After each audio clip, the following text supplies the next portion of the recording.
mi pregrado en Cartagena de Indias, en una pequeña facultad, la Facultad de Ciencias Humanas, un programa igualmente pequeño.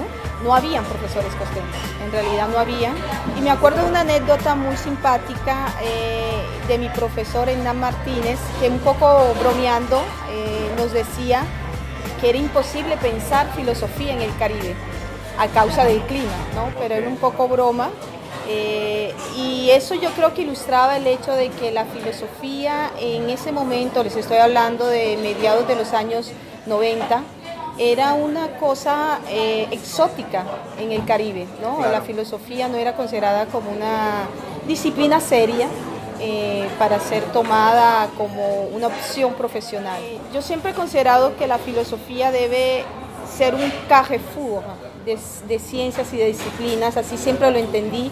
Y mi maestría no es en filosofía, sino en estudio de sociedades latinoamericanas, con énfasis en ciencia política y geografía. Y luego pues volví a mis amores, es la filosofía, hice mi doctorado en la Universidad París 8, bajo la dirección de Patrice Vermeren. Y te toca hacer lo que muchas personas han hecho, trabajar, ¿no? Y trabajé como mesera durante 4 años en un café para poder pagar mis estudios. No tanto pagar los estudios como la manutención, que como ustedes se dan cuenta, París es una ciudad hermosa pero muy costosa. Aquí como en Colombia, la academia sigue siendo en filosofía, sigue siendo un lugar de hombres, ¿no? Y si tú miras, la mayor parte de las figuras reconocidas a nivel internacional francesas en materia de filosofía son hombres. Y hombres de una cierta edad, ¿no? Hombres entre 40 y 60, 70 años. Y yo creo que hay muchas mujeres a la sombra de sus maestros, ¿no? Porque hay una cosa que yo me liberé, hablando de liberación, y es la idea del maestro y del discípulo. Yo entendí que para abrirme un espacio, yo como intelectual, era necesario matar al padre, y el padre en este caso son los maestros, ¿no? Y empecé a hacerme a la idea de que para pensar libremente teníamos de alguna manera que liberarnos del maestro y dejar de ser discípulos. En ese sentido, sin pecar de arrogante, yo ni Dios ni maître, no admiro en particular a ningún autor, a ninguna autora. Y eso me ha permitido también tener una libertad de palabra que creo que es sana cuando uno está haciendo el ejercicio de la reflexión filosófica, ¿no? No me da vergüenza ni pena criticar si estoy frente a Rancière, si estoy frente a Badiou, yo puedo tomar la palabra y decirle no estoy de acuerdo con usted. Y eso está mal visto, y está mal visto sobre todo si lo hace una mujer. Si lo hace un colega hombre, no se toma como un acto de desobediencia, sino como una contradicción sana en el debate. Pero si lo hace una mujer, es ya una cuestión de revanchismo, de irrespeto, de tú no ocupas tu lugar, ¿no? Y las mujeres que salen, por ejemplo, menciono a Elsa Dorland, Fabienne Brugère y otras mujeres, lo hacen porque tocan temas que no son considerados propiamente filosóficos. Por ejemplo, aunque se habla mucho del feminismo, la verdad es que el feminismo y muchas mujeres que trabajan feminismo terminan saliéndose del rótulo filósofas para poder hacer un debate. Y así pasa, ¿no? Las mujeres que están como emergiendo, lo emergen desde los bordes. La filosofía está encerrada, desde mi punto de vista, como en una torre de Babel, ¿no? Convencida de que no debe tocar temas como la administración, como la finanza, como la economía, es decir, como si no tuviera necesidad de tener en cuenta todas esas metodologías para poder hacerse filosofía. Bueno, Grecol traduce el Grupo de Reflexión y Estudios sobre América Latina, Colombia, América Latina y Caribe, y es una iniciativa que nació hace 5 años, reunirnos 2, 3 amigos colombianos, con Jorge Guerra, hoy en día está Lina María Penagos, y el centro inicialmente era Colombia, ¿no? Pero hoy en día pues lo hemos abierto a otros lugares de América Latina, y la intención era reflexionar sobre las dinámicas en Colombia, pero no solo ligadas al tema del conflicto, sino al tema de la economía, de la cultura, al tema de la producción artística. A partir de ahí empezamos a crear un vínculo con la Fundación Maison Sessions de Londres y empezamos a acercarnos a una red de universidades en Colombia que se llama SUE Caribe, ¿no? Sistema Universitario Estatal del Caribe, son 8 instituciones en Colombia. Y así estamos avanzando, ¿no?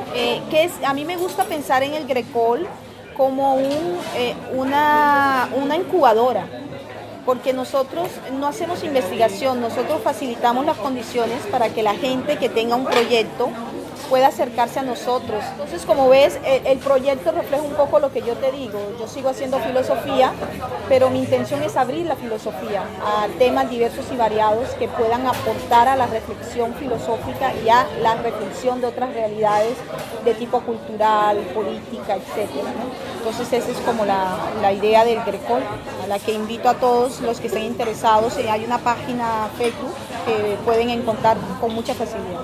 Lo que siempre se reprochan a los proyectos de filosofía, que son muy etéreos, y en el financiamiento los proyectos de filosofía no explican cómo justificar la inversión, porque recordemos que la ciencia, la investigación y los proyectos de investigación son considerados hoy en día como proyectos de inversión por los estados. Y en los proyectos de filosofía no se da cuenta de cuál es el impacto inmediato o a mediano o largo plazo de ese proyecto. Siempre se pone, vamos a hacer un coloquio y vamos a hacer 3 publicaciones. Es importante que en las facultades de filosofía, para impulsar este carácter crítico del pensamiento y esta fuerza de la filosofía como elemento constitutivo de la reflexión de las realidades y de la transformación de las realidades, es importante que en las facultades de filosofía entendamos que dialogar con las otras disciplinas no significa leer sociología, no significa leer historiadores, significa también apropiarse de herramientas metodológicas de estas disciplinas. Lo segundo sería atrevernos a hablar, atrevernos a crear, porque estamos acostumbrados en filosofía que hay que tener 15 libros y 70 años para entonces empezar a atrevernos a decir lo que nosotros podemos aportar, ¿no? Y mientras tanto, lanzarse. ¿Por qué no? Crear conceptos.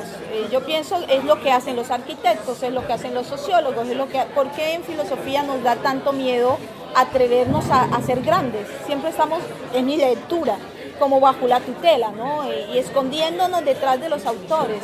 Creo que una manera de dar una actividad fuerte a la crítica es atrevernos a proponer cosas sin necesidad de tener 70 años y 15 libros detrás. Y lo último que creo es que la filosofía se apropie de temáticas y no siga, ya se está haciendo, cuando yo llegué aquí se trabajaban, las tesis eran la libertad en Kant, la noción de la política en Rancière, la noción de la guerra en Foucault. Hoy en día se trabajan temáticas, ¿no? De hecho, mi tesis fue una temática, ¿qué es un negro?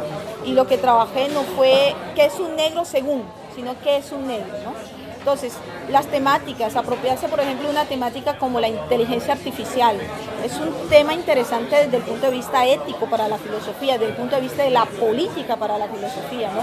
Apropiarse de temas relacionados con la ecología, pero sacarlos y ponerlos a dialogar con la religión, dialogar con el derecho, dialogar con todas esas, tanto metodologías como, lecturas, ¿no? Y tradiciones de pensamiento. La red de pensamiento crítico que ustedes están impulsando me parece fuertemente interesante y pertinente, ¿no? Hay que pensar, reaccionar es necesario, pero una reacción sin reflexión es ciega, apasionada. Entonces, esa reflexión crítica propone y exige un tiempo de pausa para sentarnos a pensar lo que está pasando y a debatir lo que está pasando. Entonces, sí me parece que ustedes no solo están en el buen camino, sino que saludo de manera entusiasta esa iniciativa y desde ya, ¿dónde firmo para ser parte de la red? Pues yo encantada, muchas gracias por haberme permitido expresarme, un saludo fraternal, los invito a atreverse, los invito a ser libres y los invito sobre todo a no renunciar a pesar de lo que parezca difícil hacer la filosofía en tiempos de crisis. Es cuando más pertinente resulta sentarse a reflexionar la realidad a través de la teoría, ¿no? Entonces, muchas gracias por haberme escuchado, gracias por su tiempo y espero tener el placer de verlos a ustedes dos y de volver a estar frente a estas cámaras en una próxima oportunidad. Muchas gracias.